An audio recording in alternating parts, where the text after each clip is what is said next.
We actually have another battle we're going to be doing, and it is in the Pokemon Trainer School.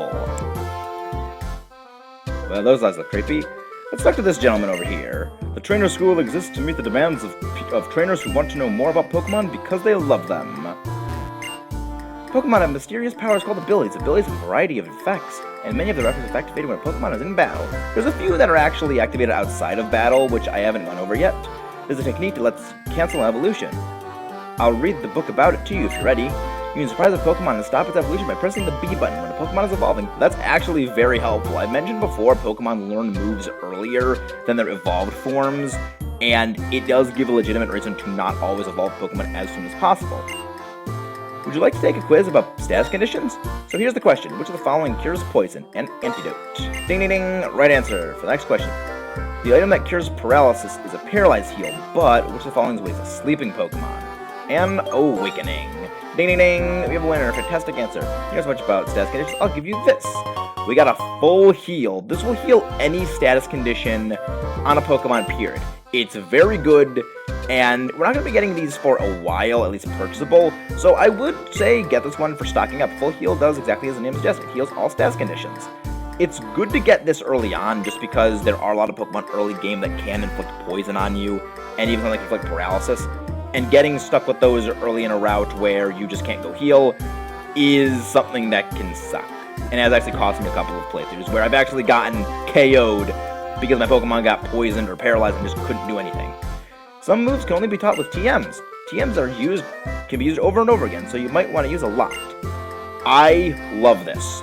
This was a change that they made in this generation and has stayed through until the most recent game where they kind of they do have TMs that operate the same way, but also TRs, so it's a bit different. But basically, TMs are infinite use. You can use as many, many times as you want, and it is lovely. If you don't like the move you taught, you can always use a different TM. Yep, that is a fantastic thing, and I actually want to check to see if Lillipup army has not gotten an item yet. I'm not surprised we only got one with pickup right now, and probably it's going to stay that way for a while. But, as you can see, Sharon is right here. When a Pokemon is poisoned, its HP decreases while it is battling. Hey, Maxis! Have you come here looking for the gym leader? No. Nothing improves your skill as a trainer like a real battle. That's why challenging gym leaders is great practice. By the way, Maxis, would you like to have a battle with me? I want to test how important items are in battles. This is something I very much like. Yes. Well then, let's see how effective my items are. Or maybe I should test how well I can battle without items. Anyways, this is an indoor match, so let's battle without getting too rough. We have our battle with Sharon. And this is the start of something I do like about Sharon. It is the beginning of, I would say, his character arc. He is starting off with his starter. This is always going to have an Oran Berry as a held item. It will be level 8 with either Tackle, Leer or Tail Whip, and the same type of attack bonus move, Vine Whip for Snivy, Water Gun for Oshawott, and Ember for Tepig. So I do like this how he is using items and he is a little bit different when it comes to battling than Bianca. Bianca! I'm not going to spoil anything about her, but she doesn't really know what she's doing at the moment. I do like how they do have her whine to get stronger. And why would I use Vine Whip right there? I should not have done that. But again, I'm not a boy. Good. Moves that never miss and moves that can attack first. Make sure you use a lot of different moves. I can agree with that. That's definitely a good thing to do. So, let's see. Okay. So, let's check my moves. You... defense... 50... Oh yeah, definitely. It would immensely help me to go with Tackle right now. So, this fight, I would say, is going to be a bit difficult for me, because if he manages to get a burn off on me, that is going to cut my attack in half, and I know that Ember can inflict that. So I need to either get a lucky critical on you, and there's your Oran Berry. That's not good. Wait. No, it's actually not good. That's actually not bad, because you're using a fire move on me, not a physical one. So, okay, yeah, we got this next turn. Wow, you just handed it, no way. You still have one of those Pokemon, right? That's not good. You actually need to use that thing, and I know that thing is pretty speedy. So I do get a level up, which is good. And again, still higher physical attack than special. That's interesting. And he has his last Pokemon as a Purloin. This is level 8, unburdened for the ability, with Scratch, Growl, and Assist. So this has me a little bit worried. It's important to choose Pokemon with items. It's important to choose which items Pokemon will have in a battle. I butchered that sentence, but you're probably gonna lose this because. Oh no. Oh no. Oh. Wow! Even after 2 Tail Whips, that did freaking nothing to me. I was scared for no reason. And what is it with David getting the awesome criticals? That was an actually mattering crit, and he keeps getting them! I see. Losing to you means I still have a lot to learn, or just get freaking lucky with criticals because David is awesome! So learning to use items well is definitely important then. Oh, here, Max, I'll give you these berries. We received Oran berries. These are actually pretty rare because you can't get berries often in this game, and there's actually no infinite method for getting berries outside of just catching specific Pokemon in the wild. And a lot of those Pokemon are not exactly the easiest to get a hold of. So I don't really tend to use these berries mostly because I either forget about them or just use potions. If a Pokemon holds a berry, it will eat it to heal up if its HP goes down in battle. There's also a couple of other different berries that heal status conditions, which also go off automatically if they are inflicted with a status condition, and many other kinds of berries, which we're not going to be going over all of them, but there are some definitely important ones I will mention if I find them specifically useful. But if Pokemon is given a man-made item like a potion, they can't use them. I do like this, because it does give an explanation for why, a berry is used on a Pokemon, but say a max potion doesn't. Well, good luck then. So, there are different statuses up here. I'm going to be going over all these on Rapid Fire. This does damage over time. You lose 1/8 of your HP in battle every turn. If you are badly poisoned, you lose 1/16. That eventually compounds by adding an additional 16th every turn. So starting at 1/16, then 2/16, then 3/16, then 4/16 if you are badly poisoned, and so on and so forth. This damage adds up really quickly. Paralysis, you have half speed and a 33, I believe, % chance of not being able to attack that turn. Sleep. You have but 2 turns you are guaranteed to stay asleep, and you can stay asleep a maximum of 5 turns. Burn, your attack is cut in half, and you take 1/8, I believe 1/16 in the more current games, and your attack stat is cut in half. Some abilities are activated by status conditions, and abilities like Guts and moves like Facade, which deal damage based on if you have a status condition, ignore the attack drop from Burn, which is very helpful. Frozen. You have a 20 in the modern games, I believe 10% in this game, chance of thawing out if frozen. You cannot do anything, and there are certain moves that will automatically defrost you, like Sacred Fire, but you're going to be hard-pressed to get anything that's using Sacred Fire in a playthrough of this game without hacking. It is also the rarest status condition. There are moves that will guarantee Burn, Sleep, Paralysis, and Poison. There is no move that will guarantee Frozen. So, that wraps up on status pretty well. And we have felled both of our rivals in a single episode, and no, we're actually not ending off the video here. We do have a couple of other things I would like to show, but I do want to go heal up before we head out there, because I don't know if we're going to be doing any important battles, but I just would rather be safe than sorry, especially with the fact that David is our only permanent team member at the time, and even though he is pretty high in the levels, I still would rather be safe than sorry. Let me start a Pokemon to full health. I also... no, I'm not gonna do this. I was thinking maybe I should stock him on a couple of Pokeballs, but we can't actually catch the Pokemon I'm looking forward to, and hey, Mr. Green Hair. Yes, I'm a gym leader of this town. You are... right, you came here to challenge the gym. In that case, what was the first Pokemon you chose? Snivy, I see. It is weak to Fire-type Pokemon. I think you should prepare to face that type. For example, try training your Pokemon in the Dream Yard. Please excuse me now. Let's go in. I don't care. I want to fight you. Come on, Green Hair. Whee! Hello, I'm Clyde. I'll guide trainers to challenge Pokemon Gym. We appreciate your challenging the gym. Take this to commemorate the occasion. We got a fresh water. That's a healing item. You can get more of these later on, but I like to keep all of these ones because they are given out by Clyde. Put in the medicine bin. Sweet. Oh, wait, right. I think I know how this goes. This is... so you actually can do this. I'm not going to do this right away, mostly because there is something I would like to go over. But just know that we'll be going over that puzzle later. Let's see what you have to say, Missy. Some trainers train themselves in the Pokemon in the Dream Yard. Do you think it might be going on there? Or could you... Some trainers train themselves and their Pokemon in the Dream Yard. You might think about going there. Could be you'll find something. Oh. That was a very, very strange way of saying that. And here we have the Dream Yard. This is some lovely music. I don't know why, it's very soothing and very calming. We are training here. Now let us train together in a Pokemon. Let us train Pokemon together. Why am I reading things so horribly? I'm even reading my own notes terribly. Last Aries, what is it with people having Purloin? I mean, I know that you can't really overload with all the Pokemon right from the get-go, but sheesh, does that have to be Purloin? There's a couple of different Pokemon. I mean, we do have access to some new Pokemon, at least right now, kind of, but that's strange because that didn't do as much damage to Charon's Purloin. But now we have an attack drop because of that Growl, and let's see.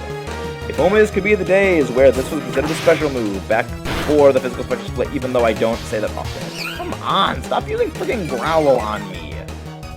My attack is already low enough to begin with. Come on, use a Vine Whip. Good little Purloin. You should have gone down like that. And another Purloin. I'm actually going to switch out because that will get rid of the attack drops on my Snivy. So I do want to switch that out. That is one thing I have not mentioned about stat drops. They will be erased if you switch out. This also applies for stat buffs. Assist. Okay, let's see what he's got. Scratch. Wow, a Pokemon that is double my level didn't even take me down with a scratch. I mean, I know it's not the same attack bonus, but just let that be an example of how bad Purloin's stats are. It can't even do that. Now just KO me, please. Because I don't want to be in here longer than I have to. Me assist. It's probably gonna get like Growl or something. I just called it. I called it. This was a mistake. This was a mistake. All right, David, just clean him up. Just clean him up, David. So we are not exactly super far from getting my next team member because I like Snivy, and again, I think I've ragged on Snivy a bit much, but we will be needing some pretty good assistance for all, and I do definitely want to get another teammate soon, and we are going to be getting a Pokemon here. However, this is not going to be a permanent member of the team. It's going to be only temporary, and okay, wow, levels. So, I might not have mentioned this before, but scaling experience. If you are lower leveled than another Pokemon, you will gain more experience than them if both participate in the battle. Over here, we have a tree. Tree's looking to cut down. We have no way of actually getting around this tree, and we can't get around you. My goal is to outperform gym leaders. Can you win against me? Sure. I mean, I've beaten people before. Youngster Joey! I forgot he's here! Alright, you have a trap because there's no Rattata in this game. I forgot his name was Youngster Joey. Alright, let's beat Youngster Joey. Let's do this. Yeah, this is going to take some time. Clear, okay. If we don't take you down... Actually, we don't take their other Pokemon down in one move, that might... Why do I keep thinking that I'm going to take more damage than I do? No, we are not going to be taking a lot of damage. We are defensive. We have a bold nature. And things early game are bad and gross. Oh my. I forgot we got this that early. This is a move that boosts physical and special attack. I legitimately forgot we got this move, and that's actually very, very good. Oh boy. So, what do you say we test out new and improved growth? So this is a move that pretty much grass type generally get, and I believe it. I don't know if it was this generation where it was included that if it is used in sunlight, you will gain a 2-stage boost on attack and special attack.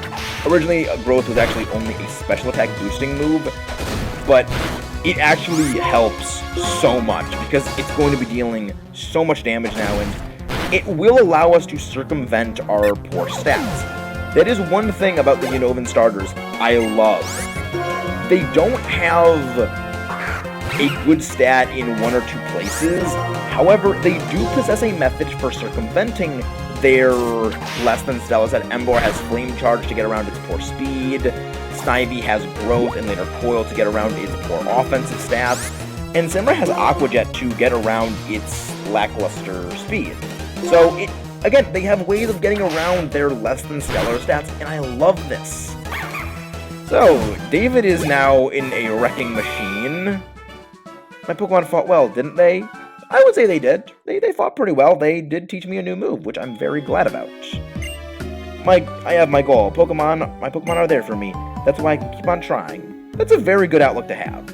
Hello there, little miss. Hey you, Pikachu. I already used that joke again. What is the first Pokemon that you received? Snivy, really? Then Panpour could be a big help. Indeed, we are receiving a gift Pokemon. The Pokemon you receive from this gift will actually depend on which starter you chose. And it's time we went over the first one in this trio. Starting off, we have Grookey. Okay, not really, but this is a grass monkey, and it's called Pansage.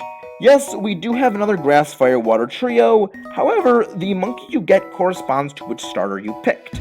Pansage and later Simisage is a mixed grass type attacker, which you get if you picked Tepig. It learns Vine Whip, Seed Bomb, and eventually Grass Knot, in addition to moves such as Lick and Crunch, as well as the very rare move of Acrobatics, which is a flying type move that deals more damage if you're not holding an item. This is a pretty interesting move pool on a Pokemon. However, it learns these moves at fairly late levels, and even though its stats are pretty good for right now, they will start falling off. Pretty much, I would say the best move you're going to have on Pansage, and really the only one you're going to need, is Seed Bomb, which is an 80 power physical grass move it gets at level 22. At which point, you can pretty much evolve into Simisage the second you get a Leaf Stone, and you have a pretty powerful mixed attacker. It's got 98 in both offenses and 101 speed, which is hardly terrible. It has not the worst defenses. They're a little bit better than, I would say, Liepard, with actually not much worse speed. So if you wanted a pretty speedy mixed attacking Pokemon for a bit of a temporary member, I'd say Simisage is probably the best because it does get better moves much early. It's not the greatest thing, and I will definitely say its bulk is less than spectacular despite being better than Liepard. It's not a horrible Pokemon, and it definitely can serve for as long as you need if you picked up Tepig, because there actually aren't a lot of Grass-type Pokemon we're going to be getting for a good while, and the ability to cover up that water, rock, and ground weakness is a fantastic thing. All of Fire-type's weaknesses are weak to Grass themselves, so Simisage can definitely hold up that well. However, one issue I will say is Pignite is part fighting, and if you do have Simisage on the team, you will be weak to flying. If you picked Oshawott, you will be receiving Pansear, or I like to call it, not Chimchar. Okay, all jokes aside, we do have the same stats as Pansear and Pansage and later I can't speak. It does have identical stats to Pansage and later Simisage when it is evolved into its final stage of Simisir, and like Infernape, it is a fast mixed attacking fire type. However, it isn't exactly a standout Pokemon because of the three monkeys, it is the worst. Its moves are not as good as Simisage and later the third water type monkey as they are in lower power, and it learns the same other coverage moves. It will get Fire Blast at later levels compared to the eventually Brine on the water type one and Grass Knot on Simisage, but you're waiting until level 43 for that move. I don't think it's worth it. It's also one of the very rare fire types in Unova. We're not going to be getting another fire type that is not Semi-Sage or no, Semi-Sage is the fire type. No, that is not Panseer or Semi-Seer for a good while, at which point I wouldn't say that Pokemon is completely obsolete because there is a time it's useful immediately, but if you do want a fire type, this is the only one you're going to be getting for a while, and you might want your fire type before then. So it definitely does have its usages, even though it's not a late game Pokemon, as by then you'll have other things that can deal with bug, grass type Pokemon. And even Steel and Ice types have their other myriad of ways you can deal with them. So it is an early game only Pokemon, and for the times you do early game need a fire type, however, it is definitely very respectable. Despite the fact that its moves Incinerate and Flame Burst are lower in power, it does have a bit of a better effectiveness profile than the other two monkeys, which on its own can somewhat make up for this. Though again, that's not to say it is a fantastic Pokemon by any means. And up next and final, we have Panpour. If you picked Snivy, oh boy, you are rewarded with a fantastic Pokemon because they take mercy on you. It is in a lot of ways, I would say it's very similar to Oshawott in that it gets very strong moves at a very early level, and it does have the same base power as the moves that Pansage gets. However, in my opinion, the effectiveness profile and weaknesses that Panpour has are much better than the effectiveness profile and weaknesses that Pansage has. Water only has 2 weaknesses, and again, we're not going to be seeing grass types for a while, and electric types, same thing. And even for the few electric types you will encounter, you do have Snivy, which is resistant to electric types. So it's already got a good way to start right there, despite only really being good against the fire types, which is something good. It's not that great because grass is already better against ground because it resists ground than water, and it's also super effective against rock. However, rock types do tend to have lower special defense, and you're not going to be getting a special move on Snivy for a while, whereas Simipour and Panpour do get special water moves very quickly in Water Gun and at level 22, Scald, a special water move with 80 base power, the chance of burning. That's a pretty good move, and it's something that I know a lot of people do teach Pokemon. That is a competitively viable move that is accessible very early in the game on this one particular Pokemon. It's something that can make Simipour a very useful team member, and I'm not going to say that it is the strongest water type you're going to be getting, not by a long shot, but it is very quick, it does hit pretty hard, and when you do get that Water Stone, it just magnifies everything that Panpour had from the start. It's not a late game team member, as again, there are other, in my opinion, better water types, and again, much like the other two monkeys, its bulk does leave a lot to be desired.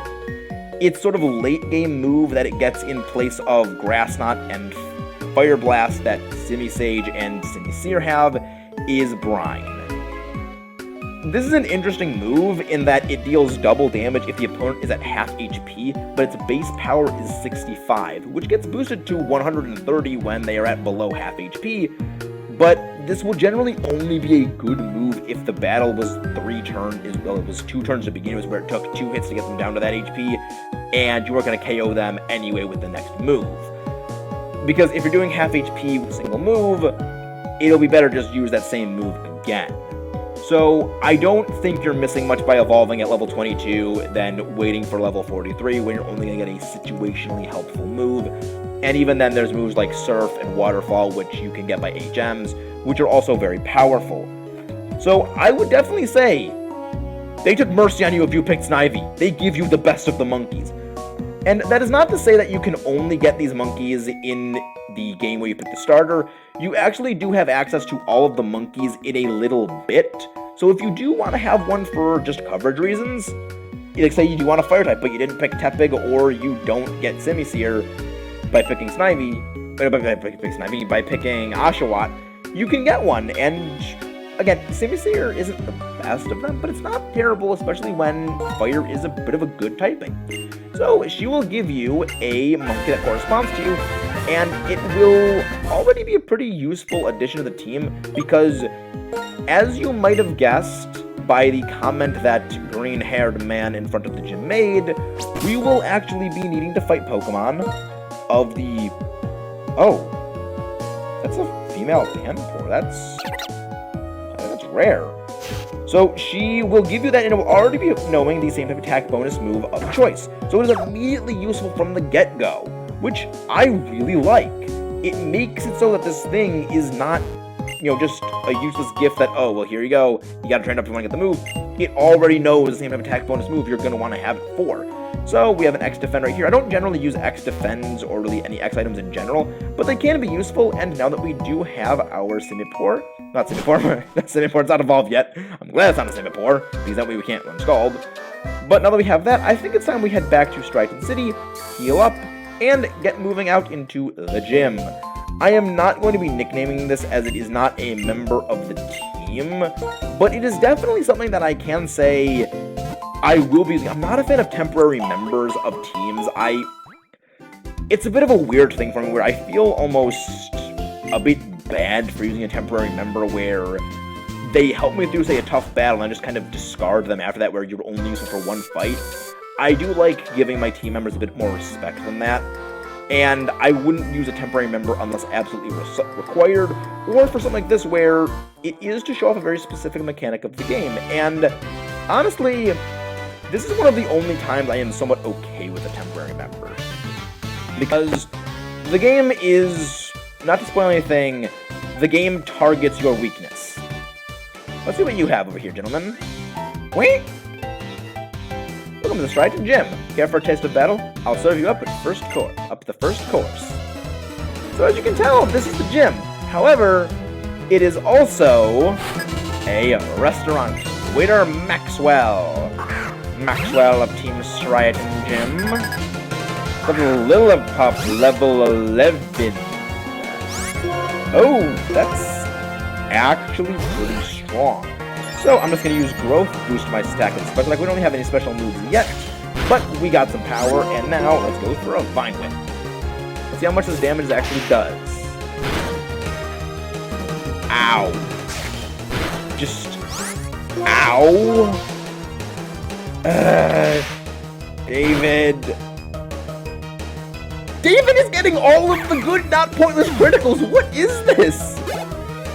Oh my gosh, this is awesome. You're training with a lot of pepper. I hope it was a lot of pepper. That's awesome. David, you have super luck as your ability, David, because you're getting a lot of crits. Nope, you have overgrow. Wow, we still have higher attack than special attack. What is this game? What is it? Do we just have really garbage special attacking IVs? Because I might actually be making you into a special attacker if we...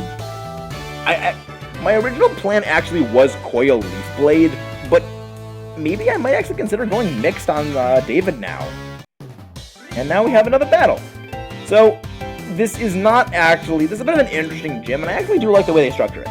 The specialty, the Striaton Gym, the full course trainer deluxe. That's clever. I'm your second course. You're my second course, eh? I don't even know where I was going with that. Waitress Tia. She has an adorable model. I immediately rescind everything I said that was nice about you because you're using it for trash. Maybe this will be a much better episode. A much better battle to use growth in, because you're using Bide. That's a bit scary. Bide is a move that they will take damage and then dish it all out cumulatively. I believe for 3 turns they store up damage, and then on the 3rd or 4th, I don't remember exactly which one it is, it will release all of the damage that you stacked up on it. Early game, that is frightening. And, okay, so 3rd turn is when they unleash. They store it up for 2 turns. Early game, I think that move is terrifying, because you're not very strong, you don't really do a lot of damage, and considering the way David has been performing in battles, Again, look at that. Even with what was that, like 3 growths under my belt, I still did not one-shot it.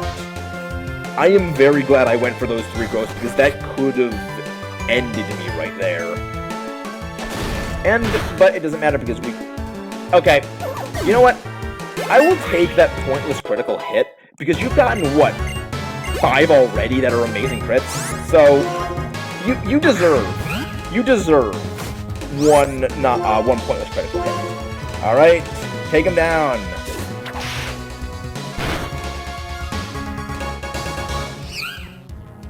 David, you hurt me. You couldn't one-shot a purloin. You couldn't one-shot a purloin. David, even after getting a level up, I'm so excited, but no. Alright. Did you enjoy the popular dishes? Did you enjoy the battle? So, we got that done. Grass weak to fire. And now, we've arrived at the gym's end, as you can see by the staircase. And I think that we will be progressing into this gym next time. We came pretty far this episode, so I think that we should end it off here. And, again, we did pretty well. I'm glad that David has not just been super underwhelming. The not pointless criticals are so good. Well, see you guys next time when we continue on into this gym, and we battle the gym leader. See you guys then.